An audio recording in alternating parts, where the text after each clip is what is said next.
வாங்க, இன்னைக்கு நாம கற்காலத்துக்கு ஒரு பயணம் போக போறோம். இது மனித இனத்தோட ஒரு மாபெரும் பாய்ச்சல்னே சொல்லலாம்.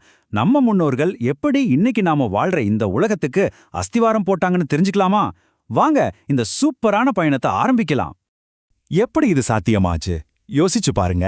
வெறும் வேட்டையாடி நாடோடியா தெரிஞ்சிட்டு இருந்த நாம எப்படி இன்னைக்கு ஒரு உலகத்தை உருவாக்கணும்?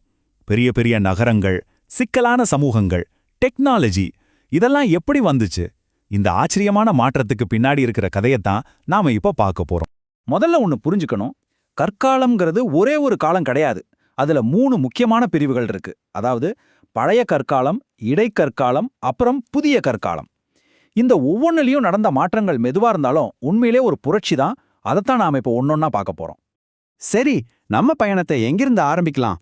பழைய கற்காலத்திலிருந்து தான். இதுதான் மனுஷங்களோட கதையில முதல். அது மட்டும் இல்ல, ரொம்ப ரொம்ப நீளமான ஒரு அத்தியாயம். யோசிச்சு பாருங்க, கிட்டத்தட்ட 2.5 மில்லியன் வருஷங்கள். இங்க பாருங்க, இந்த குகை ஓவியங்களை இதெல்லாம் வெறும் கிறுக்குகள்னு நினைச்சாதீங்க. இது அவங்களோட டைரி மாதிரி. அன்னைக்கு அவங்க என்ன வேட்டையாடினாங்க, அவங்களோட நம்பிக்கைகள் என்ன, அவங்க சடங்குகள் எப்படி இருந்துச்சுன்னு எல்லாத்தையும் இதுல பதிவு செஞ்சிருக்காங்க. சொல்ல போனா இதுதான் அவங்க கலாச்சாரத்தோட முதல் அடையாளம். அப்ப அவங்க வாழ்க்கை எப்படி இருந்துச்சு தெரியுமா? அது ஒரு தொடர்ச்சியான போராட்டம் தான். சாப்பாட்டுக்காகவும் குளிரு வெயிலிருந்து தப்பிக்கவும் ஒரு இடத்துல இருந்து இன்னொரு இடத்துக்கு போயிட்டே இருக்கணும். ஆனா இவ்ளோ கஷ்டத்துக்கு நடுவுலையும் அவங்க ஒரு சமூகமா வாழ ஆரம்பிச்சாங்க. இறந்தவங்களை மதிக்கிறது, பொருட்களை பரிமாறிக்கிறதுன்னு ஒரு சமூகத்துக்கான முதல் விதைகள் அப்பவே விதைக்கப்பட்டுடுச்சு. இந்த சின்ன உருவத்தை பாருங்க. பார்க்க சாதாரணமா இருந்தாலும் இது ஒரு பெரிய விஷயத்த சொல்லுது. இது வெறும் கலைப்பொருள் இல்ல, இது மனுஷனோட மூளை வளர்ச்சி அடைஞ்சதுக்கான ஒரு சாட்சி. அதாவது ஒரு விஷயத்தை பார்த்து அதை மனசுல வச்சு அதே மாதிரி இன்னொன்னு உருவாக்குற திறன். இதுதான் நம்மளோட கற்பனை திறனுக்கு முதல் படி. இங்கிருந்து தான் கலை எல்லாமே ஆரம்பிக்குது. சரி, பழைய கற்காலத்திலிருந்து இப்போ நாம அடுத்த கட்டத்துக்கு போறோம். இடைக்கற்காலம். இது ரொம்ப முக்கியமான ஒரு காலம். ஏன்னா இது நாடோடி வாழ்க்கைக்கும் ஒரே இடத்துல தங்கி வாழற வாழ்க்கைக்கும் நடுவுல ஒரு பாலம் மாதிரி. இங்கேதான் நிறைய மாற்றங்கள் நடக்க ஆரம்பிச்சது.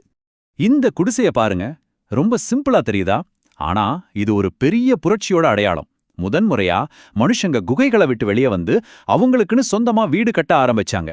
இது தற்காலிக வீடுதான், ஆனாலும் நாடோடி வாழ்க்கையை விட்டுட்டு ஒரே இடத்துல செட்டில் ஆகிறதுக்கான முதல் படி இதுதான். இந்த இடைக்கற்காலத்துல மனுஷங்களோட திறமைகள் இன்னும் அதிகமாச்சு. உதாரணத்துக்கு வில் அம்பு கண்டுபிடிச்சாங்க. இதனால வேட்டையாடுறது ரொம்ப சுலபமாவும் பாதுகாப்பாவும் மாறிடுச்சு. அது மட்டும் இல்லாம புதுசா பழங்கள், கொட்டைகள்னு சாப்பிட கத்துக்கிட்டாங்க. இதனால ஒரே இடத்துல கொஞ்ச நாள் அதிகமா தங்குறதுக்கான வாய்ப்பு கிடைச்சது. வாழ்க்கை கொஞ்சம் கொஞ்சமா எளிதாக ஆரம்பிச்சது.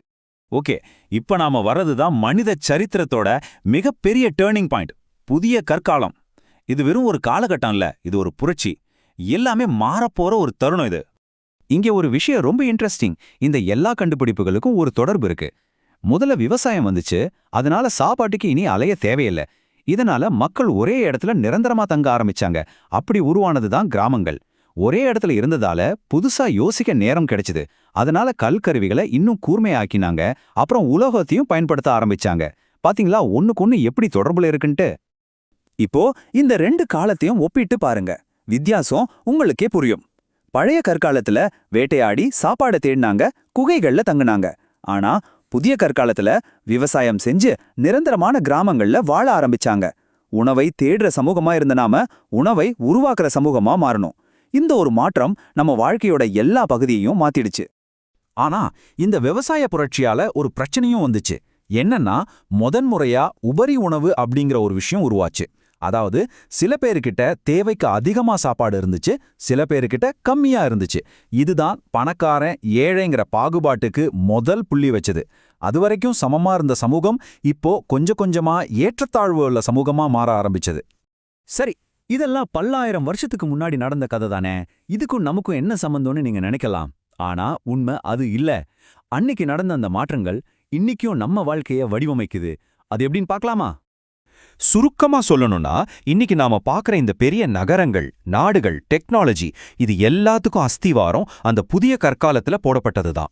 யோசிச்சு பாருங்க, விவசாயம் இல்லைன்னா கிராமங்கள் இல்ல, கிராமங்கள் இல்லைன்னா நகரங்கள் இல்ல, நகரங்கள் இல்லைன்னா நாகரிகமே இல்ல. இதுதான் அடிப்படையான உண்மை.